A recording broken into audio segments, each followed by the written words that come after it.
नमस्कार, मी पूजा वर्तक आज तुम्हाला माझा पूर्ण चैत्रांगण रंगोळीचा सेट या व्हिडिओमध्ये दाखवणार आहे। आजवर बरेच व्हिडिओ बनवले ज्यात मी तुम्हाला यातली वेगवेगळी चिन्हे शिकवली आहेत। तर आज आपण माझी पूर्ण चैत्रांगण रांगोळी पाहूया। गुढीपाडवा झाल्यानंतर चैत्रवरीची स्थापना करतात, तिच्या पुढे ही रांगोळी काढण्याची पद्धत आहे। फ्लॅट संस्कृतीमुळे आपल्याला ही रांगोळी काढण्यासाठी पुरेशी जागा उपलब्ध नसते, त्यामुळे आपण मोत्यांद्वारे ही चिन्हे बनवून ती चिन्ह आपण देवीसमोर मांडू शकतो।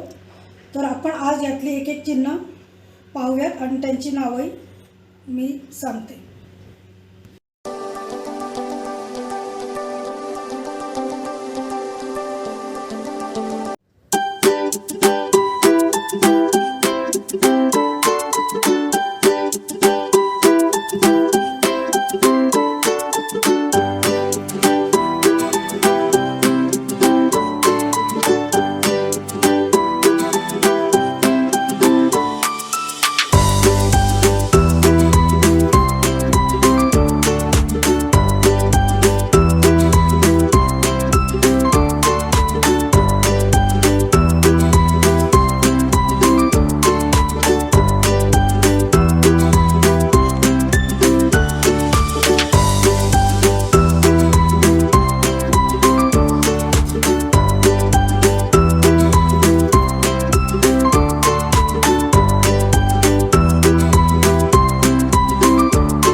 तुम्हाला जर माझा हा व्हिडिओ आवडला असेल तर लाईक आणि शेअर करा आणि माझ्या चॅनलला सबस्क्राईब करा आणि बेल आयकॉन दाबा, म्हणजे माझी पुढचा व्हिडिओ जे मी टाकेन त्याची तुम्हाला नोटिफिकेशन मिळेल.